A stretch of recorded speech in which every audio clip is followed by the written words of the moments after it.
One of the scariest things. Can you speak up, please? One of the scariest things I think that you've said and has not been highlighted at all in any debate is that I'd like to ask what the legal situation is in Westminster. If we vote no, what is the legal situation of dissolving the Scottish Parliament?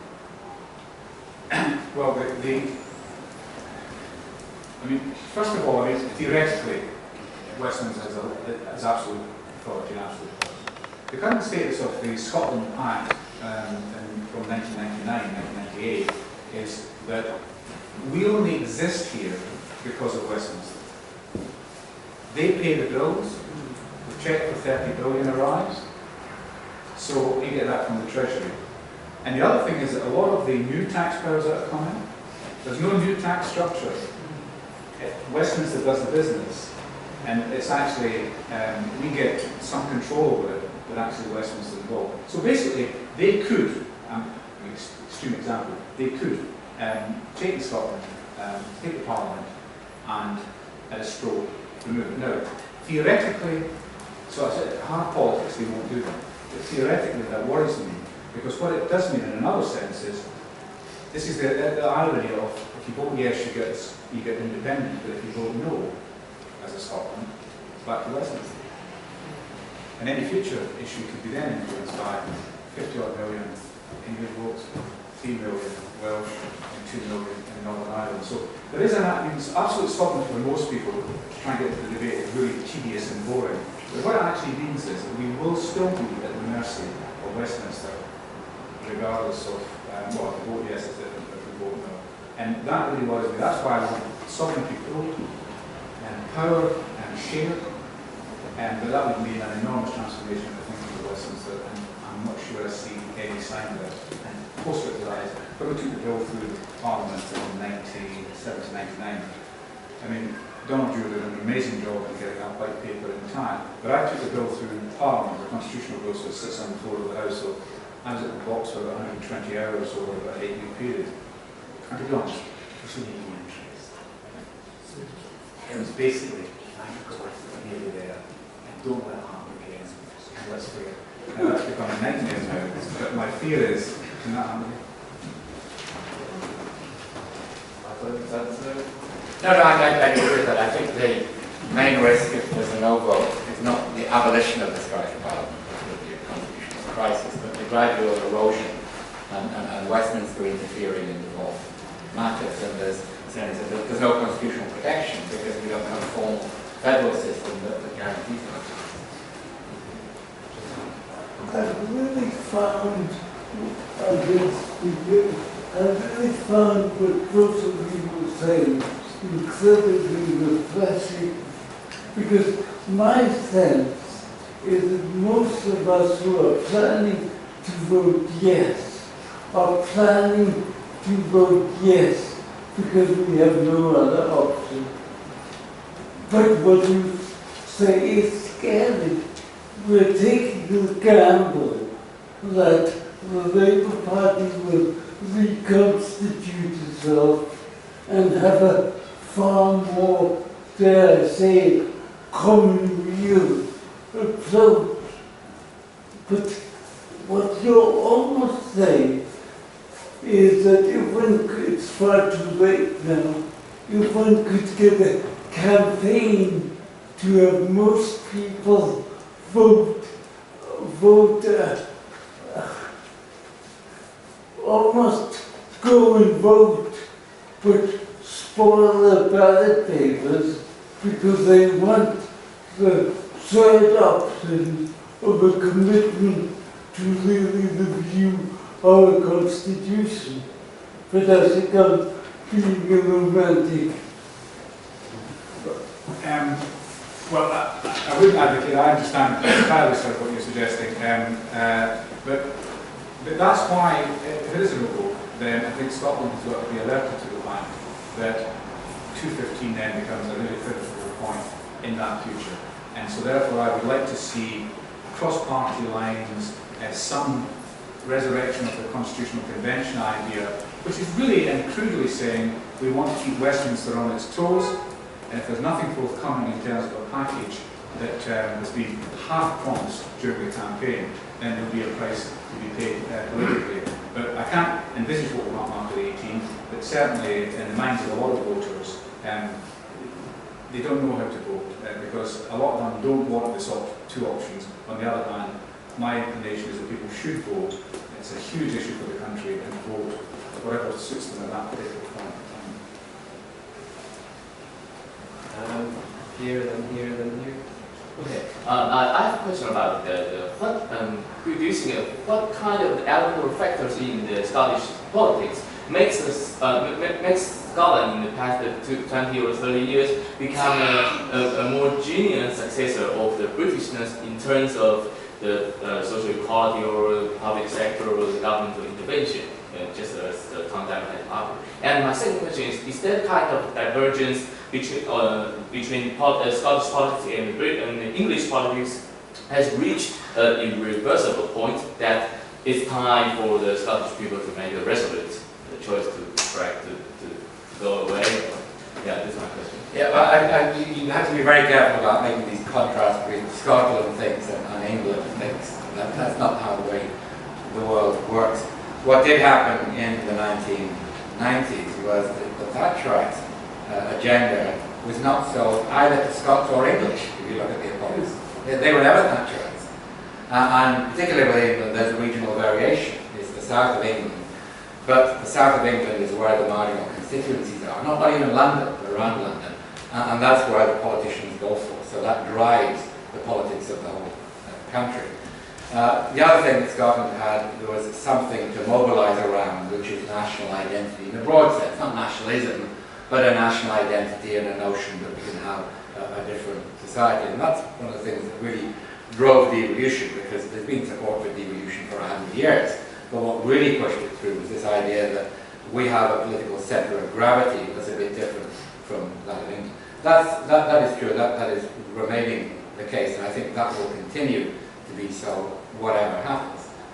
So that's a roundabout way of saying, let's be careful about generalising about the Scots and the English, because fundamentally we're all the same, we're all human beings. But we are organizing our politics somewhat differently.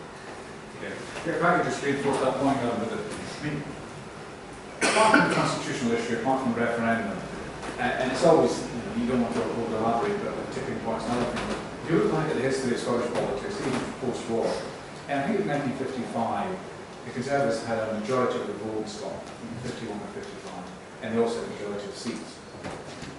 Now, life has moved on in the last 60 years, but at a point in time, the Conservatives were the dominant party.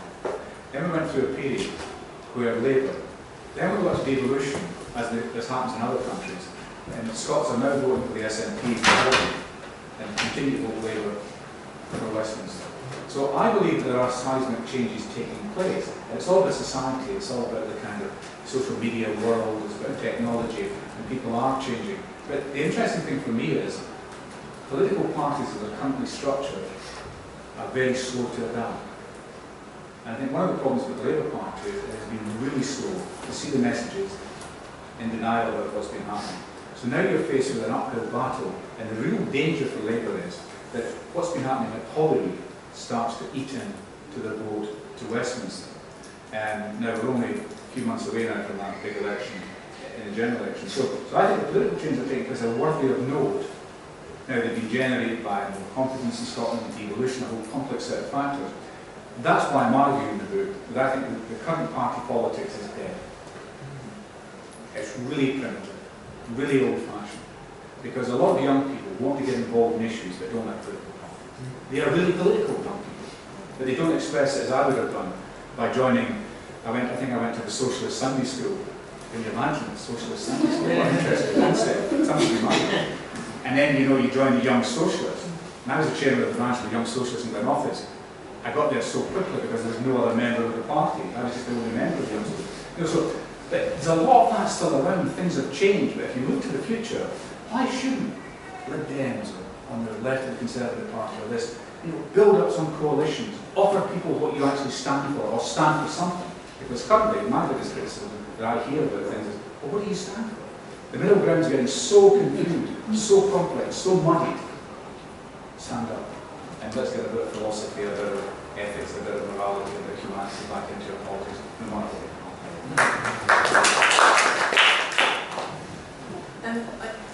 My point follows on from that in some ways, but was picking up on the issue of whether or not it's possible to go back to these constitutional questions in any other way than the question that's waiting on the 18th of September.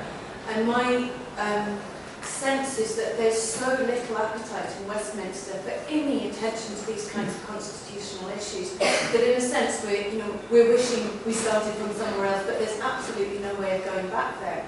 And that even if you're looking ahead at an election in 2015, as far as I can see, that election is going to be about the European Union and about UKIP, and absolutely nothing else is going to get to look at. The idea that Miliband is going to go to the electorate with arcane constitutional issues relevant to Scotland but nowhere else, I mean, it's so far from aspirational as to be entirely fantastic. I can't see how we're going to get there.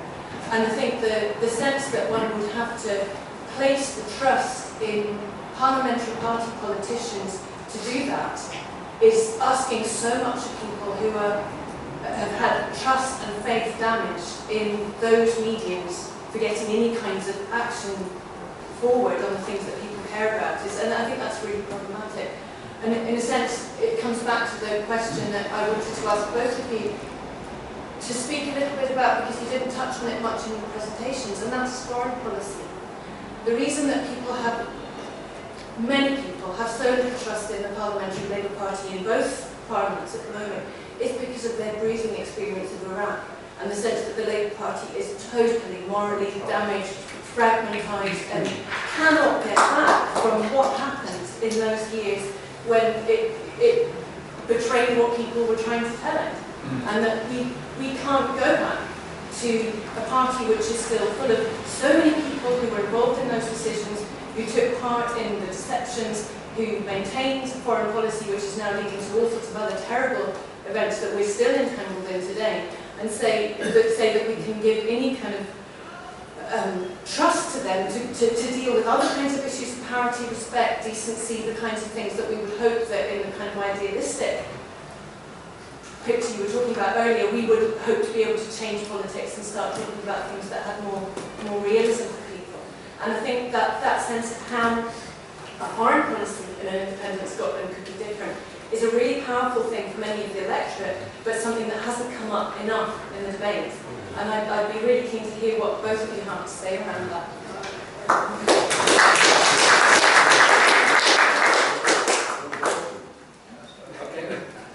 I didn't come here to be political, but I was opposed to the Iraq War, I can say that, for all kinds of reasons. But the way it was brought about is, I think, what really poisoned British politics. The deceit that the family mentioned, that's led to a loss of confidence in Britain's ability to do things, even when it wants to do the right thing. People just don't trust politicians. There's a bigger question about the UK's role in the world, which is that since the Second World War, we've been so-called punching above our weight. And I was at a meeting just a few months ago in Edinburgh here, a hustings meeting, and somebody asked the best question I've heard for a long time, which is, what is the morality of punching above your weight? Should we be talking about punching? Where did that come from? And I think a lot of it is summed up in the illusion of triumph. This notion, now never mind about how it relates to Scottish independence, but the idea we're going to spend £100 billion on something that we have no intention, even in threatened to use, reflects an illusion about the way we relate to the world. And whether Scotland becomes independent or not, I think the UK has got to think about where it stands in the world. It's got to think about its relation to Europe, pretending we're somehow superior to them, apart from them, and pretending that we're somehow a great power. Now that's being put on the table in the independence debate. I'm not convinced that the SNP have a clear vision about Scotland's place in the world, but that actually has become an issue in the independence referendum, and therefore I think it's useful that those questions should be raised.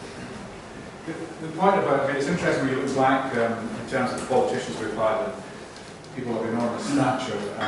You may recall that Robin Cook talked about an ethical foreign policy. Yes. John Smith, in a different way, was not much in foreign policy, but he had a lot of ethical and moral. And Donald Dewar was a huge figure as well. Now, I think it's at least unfortunate that Scotland has lost 3 people of that stature. Because it brings a bit of Scottishness to all of that. You know, and while Robin was never very well inclined towards devolution, or he was a centralist, he did have a lot of different issues. So I think we've lost a great deal in terms of politicians who could advocate a bigger picture and look upon a local issue, but also look at the world in a different way. I think the other point that's been raised in this campaign is when the SNP talk about defence capability of Scotland. I still think they're trying to please everybody, because essentially they want to get rid of the tribe, and a lot of Scots will support that. But an independent Scotland is not going to be a small-scale version of the UK. You have to acknowledge, if you become independent, you're going to look like a country that's not in NATO, but cooperates, like Finland, or you're going to be like Denmark. Now, they don't have any military machines, because they're not interested in militarism. They don't have a situation where they still want to rejoice about a lost empire, instead of looking forward to a different kind of future. So it seems to me that part of the debate has been missing here. And look, I understand Alexander, he wants to appeal to the widest possible majority from right to left, because it's votes that count. At the end of the day, I think the kind of foreign policy we're talking about, if it was an independent Scotland, would be completely different. And it could be ethically different, because you don't have to be debating with the Americans whether you might want to go into Iraq or Syria or whatever. And don't get me wrong, I'm no pacifist. And there are times, for the sake of the world, for the sake of other religions, for the sake of the states that we're in, that we do intervene. But I just do think that's missing now. And if Scotland is independent, I was at a discussion earlier today, we were talking about, oh, we'll cut the regiments from 6 to this, and we'll do this and that, and we won't have that many, but we'll have this many. No, that's not what the debate's about. An independent Scotland would have of necessity to do protection, peacekeeping, make a contribution with NATO, but maybe not more. Now, do Scots want that? I think there's something attractive about it. But a lot of people have to think, this is no scaled down version of, you know, a seat on the Security Council, we fight wars with the Americans, we won the 2 wars, we had a great empire. Sadly, they shaped Britain, but they no longer shape. And to me, we need a different vision. And if Scotland independent, that's one vision. But if Scotland remains in the Union, I still think, as Michael was saying, we can do great things. We don't necessarily have to accept what Westminster says, but we do have to confront Westminster with the kind of society that we want. But in terms of what the army does, you would be absolutely subject to what they've decided to do with it. Well, you see, what I'm trying to pose is this question. When we talk about an army for a country the size of Scotland, it's downsizing it enormously. If you're part of NATO, you're living with the UK and the Union, you have people a lot to stay with British regiments, people a lot to stay with Scottish regiments, you've got NATO, you've got a command structure not being built, but it's built within the European Union. So this is where independence then becomes, really? Is it not interdependence? So these are some of the issues I think should have been talked about. Okay, well, we've got at least 3 questions queuing up. I think if we just take all, well, we've got 4 now. If we can take all 4, then if you deal with it all together, is that okay? Okay, so maybe here, then here, then here, then there. I've been very interested in this debate, and particularly the level of debate, and particularly, I have to say, a member of the Labour Party talking in this really expansive, thoughtful way. My experience is that the only really interesting stuff is on the yes side. The no side seems to be very negative. That worries me, because I think the Labour Party's got, supposing, or whatever the vote, has got a long way to come back following this. I'm talking about the Labour Party in Scotland, you know, besides in England. And I also, I'm afraid that this level of debate that we're having now and in so many places at the moment, all that will evaporate, because the people who will actually be in power, particularly if it's a no vote and we return to the status quo, or they think we can return to the status quo, how do we actually achieve not having to return to that position? How do we talk about federalism?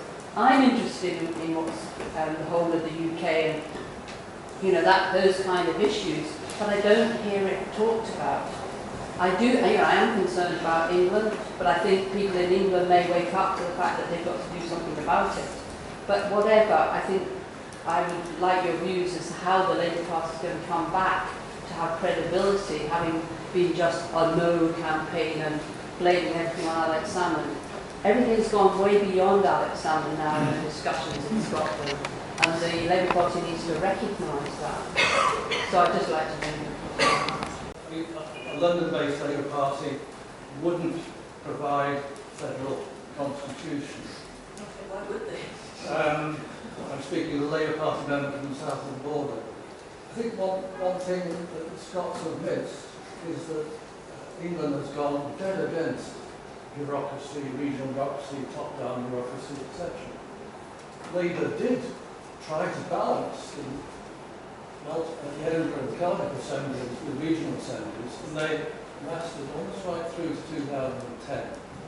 With very little support when they were abandoned. There were very few people defending regional arrangements, which were in a way bigger than Edinburgh. Leeds and Manchester are running bigger populations than Edinburgh does in Yorkshire and Lancashire. And there was no defence whatsoever, apart from a very, very few subgroups. What has happened, localism, democracy is ruling the roots. Labour cabinet ministers, Labour shadow cabinet ministers are running scared of mentioning anything bigger than, say, Berkshire, 39 local enterprise partnership. They're dead against anything the size of Yorkshire, Lancashire or Scotland. And the argument has been in some ways lost that Labour-type coordinated bureaucracy, which I believe in, is not supported in. And I've listened to them enough to actually see that what you're walking into in Edinburgh is too much of a top-down solution. That there are people up and down Scotland who actually might believe in English-type localism when the dust settles. When they're getting too much top-down government from Edinburgh, the Western Isles, Dumfries and Galloway is far too big a unit to be run by Edinburgh according to the present sort of thinking in England. So we got it. Big constitutions for Scotland are not the sort of things being thought of in the UK you're about to leave. I was just really just going to say the same as you know. I see absolutely no prospect whatsoever of London taking any notice of Scotland after no vote. I don't see any means by which Scotland could actually... A yes vote opens up negotiations. A yes vote is a people's vote, basically, which holds the politicians to account. It's nothing to do with parties. One thing that I find inconceivable about the No campaign is it's never been interrogated. The No campaign has never been interrogated. This is very, very dangerous. And the way in which it's been set up is effectively, I think, if God forbid, there's a no vote in September, I don't think we're in the Union anymore. I think basically we're signing a tenancy agreement, and all the small print has been coming out of Westminster over the last 18 months. It was big policy, or I can't remember what they call it, but these documents that you do every 2 months, but big document with lots of stuff. That's the small print. Basically, London will be the landlords, we'll be the tenants, we'll only get the furniture that we're allowed, and you know, we might not even get a deposit back.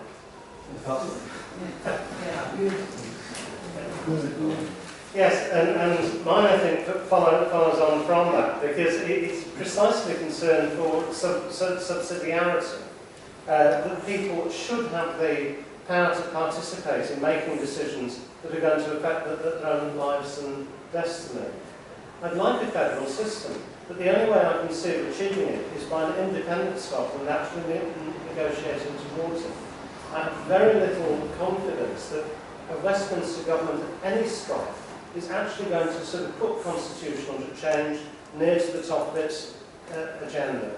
And I can't see any Westminster government, with apologies to Ed Miliband, really doing much about inequality or reversing the move to continuing austerity. I see a Westminster government continually in hop to the City of London, and the powers of finance capitalism.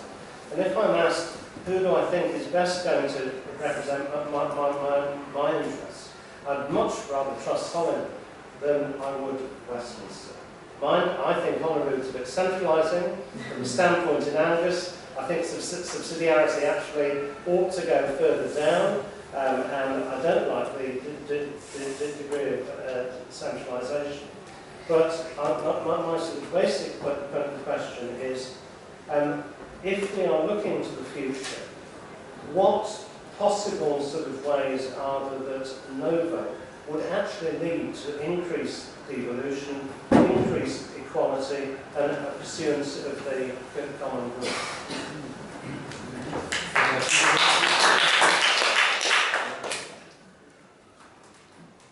Will Hutton of the Observer, and I think he's Chief Executive of the Work Foundation, in the book, he wrote an article in 2002 where he thought independence and all this kind of was full about, they're all crazy.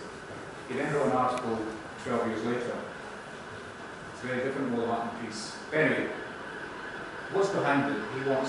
He's a staunch unionist, but he wants Scotland to vote yes, to capture the argument that we've had this afternoon.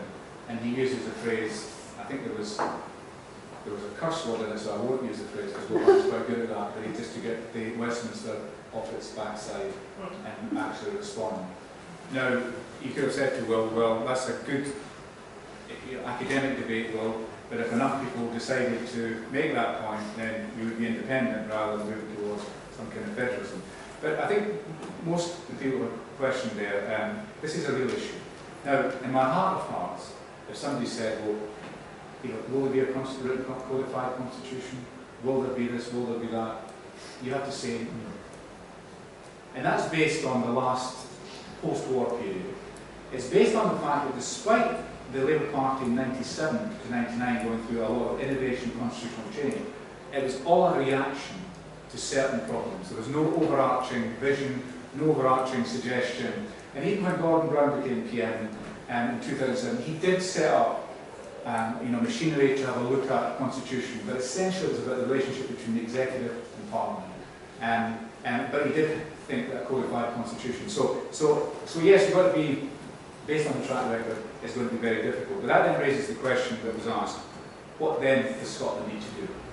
Well, it seems to me that we just cannot sit back and see nothing happen or minimalist change take place. So therefore, for example, which is a good thing, Christopher Harvey's invited me to speak to the Green Party.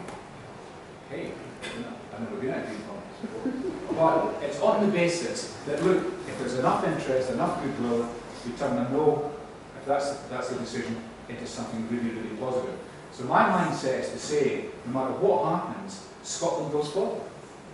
You cannot talk in one forum about poverty and inequality and doing this and doing that, and then if it's a no vote, we'll just go back to our day jobs and forget what's going on. But that's a matter for all of us. This is not for the political parties. They're kind of frozen, some frozen in time.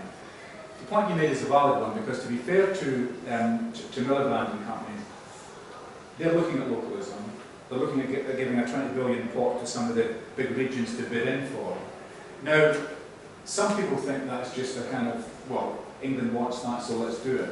But in a way, strategically and conceptually, it's nowhere near what we're talking about. That's a good thing for England, because it will free up some of the big metropolitan areas to be a bigger player. Because why on earth should London and Boris Johnson get special powers?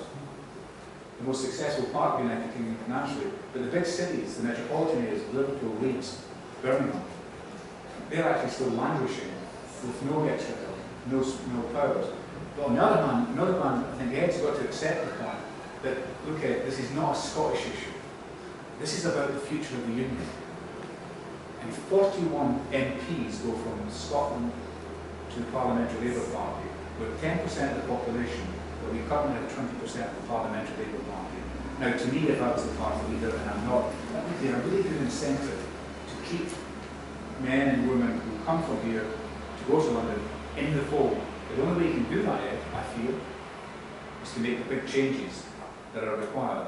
But then he has Boris, the right wing of the Conservative Party, UKIP. And if you listen, I mean, UKIP, Jerry Hassan did a great critique of UKIP. Because UKIP, I don't know if you know what UKIP's plans are for the Scottish Parliament. Sorry? No, I mean, not even as intellectually clever as that. You take all the current MSPs out of it and replace them by Western MSPs. Anyway, we don't want to go into this, but they've already got one MEP. This is pretty scary in itself. But nevertheless, there's a lot happening at Westminster, hence the divergence, and that kind of concerns me. That you know, what do you do in a situation where you're actually frustrated? The other point about, you know, I think you mentioned about Labour's base in England. I think the Conservatives are commercialising the health service. And David Cameron stood up flatly denouncing Alex Salmond for saying this would have an adverse impact on Scotland. Of course it would. Of course. The Barnett formula works, and the block works on the basis that what happens in England happens here, and if it's plus or minus, the Barnett formula will be adjusted. Now, let's say they privatise 30% of the NHS in England. So that's too ambitious even for the present law. But if they did that, does that not mean that maybe 30% of public expenditure, or 20% would be cut off as more income was generated and they moved to a kind of McDonald's franchise? That then, through the Barnett formula, would hit Scotland.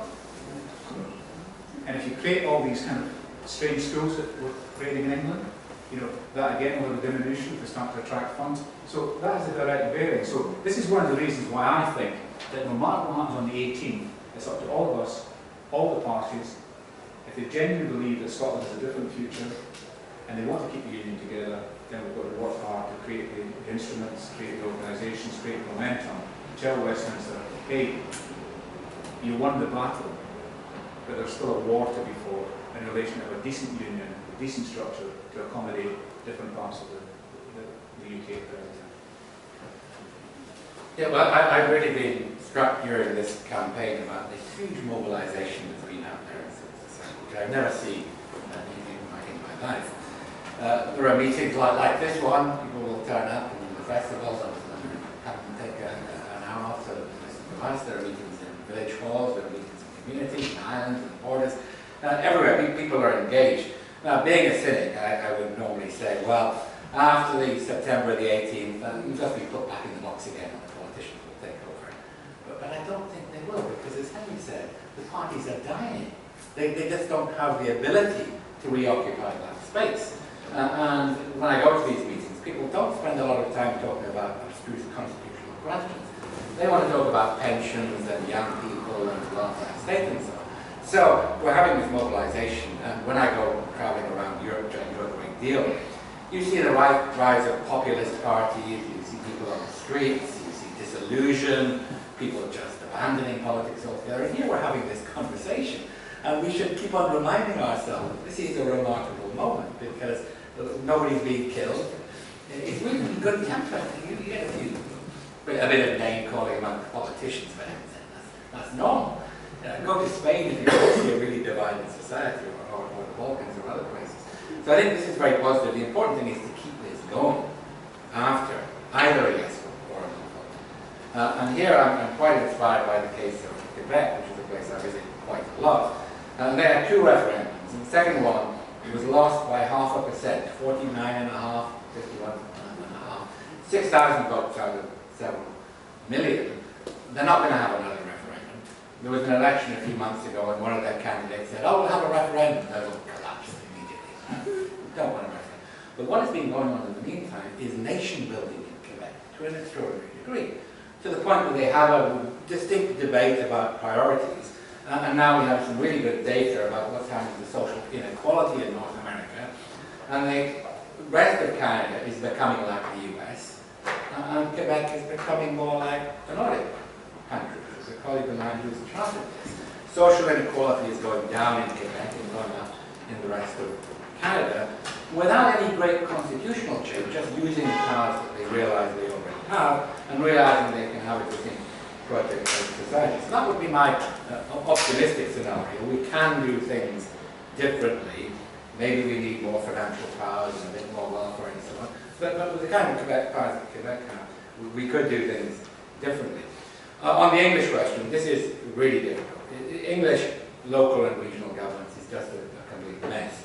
There were the regional development assemblies and agencies. There was a proposal from John Prescott to have an elected regional government. It was turned down because people said, well, what would it do anyway? Kind of proposal. What we're seeing from the Labour Party now is city regions. It's become terribly fashionable. So it's a big report from Andrew Adonis, let's have city regions. And what are they about? They're just about infrastructure investment and economic development. It's about boosting. There's no social dimension there. There's no environmental dimension. They're not talking about how society can be done. There's very, very constricted and narrow view about what regional and local government is about. At least we've got a parliament, at least we've got places where we can have these great debates about how the social and the economic and environmental link to each other. And finally about localism within Scotland, I think this is going to come back in the agenda. Scotland is a very centralised place.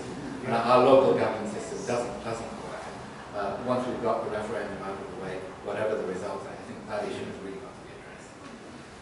I think we've got two more waiting, so just keep that brief and then we'll draw it to a close. So we'll get here and I would to hybrid Scotland on my heart, Scotland. Three big things. We discussed many issues of why Scotland should be independent. My view is that Scotland should be independent because we are a more moral and ethical society. England, unfortunately, is a broken country. In Northern Ireland, it's an abandoned mess. London now sits down with the White House, who decide English, British, as it's called, foreign policy. And we are drifting very dangerously and continuously until this war is. Tomorrow could be Iran, maybe Syria, God knows what else. And there's a bunch of wild men running around. I don't see this as a problem because morally and ethically we detach. I also think that the wars are market-driven. In other words, it is not an accident that a tank, which costs I think about $25 million or something, can be lost in 15 seconds. Hey, we made more tanks, didn't we? So the American war is driven by no other is market-driven, by powerful forces that literally own both parties. This is drifting into Britain, particularly into London. The same behavior is being conducted. And almost London now, it's a bunch of London spids in the stock market, and God knows what else. There is no morality. It would appear in the southeast part of England. I think every nation in the world, particularly in Northern Europe, must be free to pursue as a society. That's my reason for studies.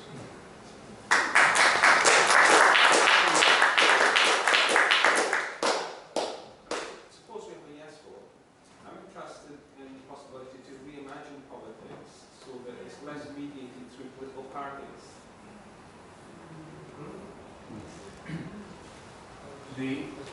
I'll just have a very brief response to two. I mean, I accept the wisdom of that sort of minute because I mean, one of the things that we look at in the book, it was Robert Kennedy, before he was assassinated, he was talking about GDP and he said America was obsessed with GDP, and so it's all about market economics. And Kennedy was making the point, there's more to life.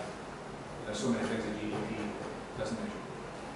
Quality was quality, quality was quality. But it seems to me that we're in danger, and again, there's been a lot of written about that by Professor Michael Sandel at Harvard, that we are a market economy just now. But the danger is that we might move to a market society, and that would be quite fundamentally wrong. England, I think, is moving there quicker than us, and I would rather just say we're not moving there at all. And this comes back to the common weal, it comes back to the common good, it comes back to a less market-oriented base. In fact, we talk about markets and morality and money. And to me, the idea, for example, which is close to my heart because of the personal care involvement, how on earth can we create private care homes that are run for profit? I'm sorry, that may sound a bit old-fashioned, but left is a socialist. but it's infusing the idea that we as political people can think about what's happening. To come back to the final point then, I think it's going to be hard. You know, I've tried in the last 10 years to kind of escape, you know, the working system at Westminster, the, you know, the local government for 14 years, a council leader, and all of that. Now, to be fair to our colleagues in power, in government, they've got a lot of work to do, and their time for thinking is really limited. But for example, one point I would like to see, there's big issues around. And the ordinary citizen, to use a horrible phrase, doesn't think that when a manifesto is presented, that the whole collective wisdom of the world can be in Labour's manifesto, or the Tories' manifesto, or the Lib Dems, or the Greens, or the SNPs. So what we must try and get to is a point where, let's look at the big issues, and in parties looser coalitions. MPs should be shut up, they could say what they want. Build on the democracy that Michael's talked about. So you loosen up, you attract young people. This is a cause, it's about inequality. Parts of inequality we want to deal with. So we're going to really say there's nobody in the Tory party interested in that, or the Green party. So what I'd like to is a freeing up of people's wisdom, people's inspirations, and people's ideas, so we can just think differently. And at the end of the day, I mean, even in America, for example, they have primaries, and the American system is really crazy. Two-party system, logjam, whatever. But they have primaries. But basically, the selection of candidates here, you have no say in. You might have as a member of a vote, but you don't have a say in who can infuse this political party. So the party picks them. And the party picks people with the same identity as those that are picking. And I went through that system. And the place I represent in Central Fight, it was genuinely, you could pin a red flag on anything and we'd go through. But why shouldn't the public have a say in actually committing voters to a political party having a say? So there's a whole host of small things that eventually might make our politics a bit more accessible and a bit more inspiring. Now, it's not going to happen next week, but as Michael said, we mustn't let what's happened in Scotland over the last 2 years die. And if it does, it's on ourselves to blame. Markets and economic balance. I think markets are very powerful mechanisms and very useful mechanisms for producing and distributing consumer goods. But the problem is we try and apply it to everything in areas where it's inappropriate. What is even worse, and my colleague Colin Crouch has written about this, is what you're getting nowadays is not even a competitive market, it's dominated by a few corporations who win markets. I could understand a perfect Adam Smith market. We don't even have that. And with now extending that into the public services, and again, Crouch has written about that, the marketization of public services and the way in which a few service providers, the G4S and Circle, actually determine what services, particularly in England, we're going to get. They don't just supply services, they actually determine what services are going to be available, and that is quite worrying. And the Crouch says, well, that has got to be counterbalanced somewhere. The power of corporations has got to be balanced somewhere, but in multiple places. Social movements, consumer movements, parliamentary regulation, and so on. There are multiple places these things have got to be worked out, not just within Parliament in the conventional sense. And yes, of course, we've got the problem with political parties. Now, political parties are ever less representative of anybody, but they're more powerful than they ever were in controlling power and resources. My late colleague Peter Merritt talked about cartel parties. They don't compete, they just got this cartel, and then they tell consumers, this is what you're going to get. Because we've decided that's what you're going to get, and it's a very narrow spectrum of opportunities, but that's what's on offer. And that's really very worrying. I don't have an answer to that, because we do need political parties, because we need to have choices presented at elections, we need to have politicians competing for our votes. And I don't know what's going to replace political parties, but I'm sure is that political parties at the moment, not just here, but right across the democratic world, are really not doing us a service.